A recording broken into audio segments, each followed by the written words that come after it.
Mr. Chairman, and thank you for our witnesses being here today. First, I want to address Ms. Brinson-Bell. In your testimony, you mentioned that there was no funding tied to this legislation, and I think it's important to clarify that this committee is a authorizing committee. We are not an appropriations committee, and as someone that sits on both a authorizing committee and an appropriations committee, I'm glad that there is no funding in here, because that should be a authorization or a appropriations committee jurisdiction. As someone who sits on that committee, I am committed to finding ways to help continue to provide funding, and I have legislation I'm currently working on to do that very thing. We've heard my Democrat colleagues talk about that Republicans want to federalize elections. But I think it's important to remind my colleagues of a bill that was put forward in 2021, the For the People Act. And I want to read a couple of things that the For the People Act did that I think would be interesting to those that are listening to this hearing today. Automatic voter registration, same-day registration, a ban on voter purges in rolls.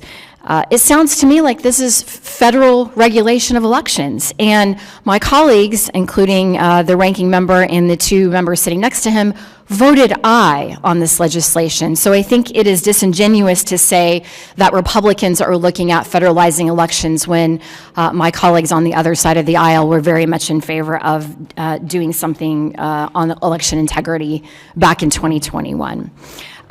Ms. Boland, I want to start with you. The Department of Justice asked for Michigan to turn over portions of their centralized voter list in order to verify whether or not Michigan was compliant with voter list maintenance rules.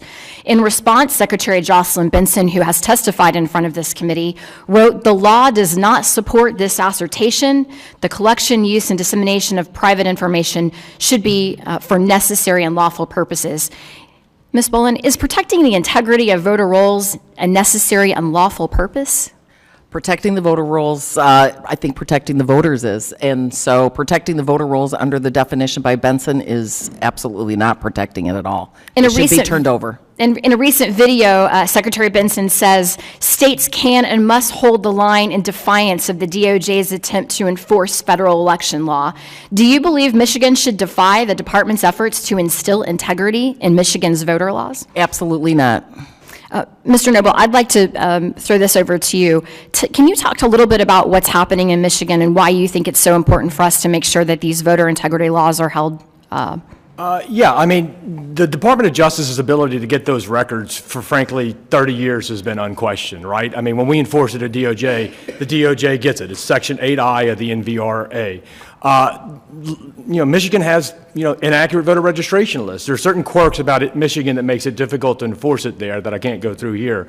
But they have very outdated lists. It's one of several states that do all over the country. I mean, I talked in my testimony about California and other places, so I won't go through that here. But I mean, 21 counties in California removed 11 voters for change of address. I mean, that's not even, it's tough to even take that seriously. So you can extrapolate from that onto Michigan, which is even more defiant than California sometimes. So it's its roles are very inaccurate, I suspect.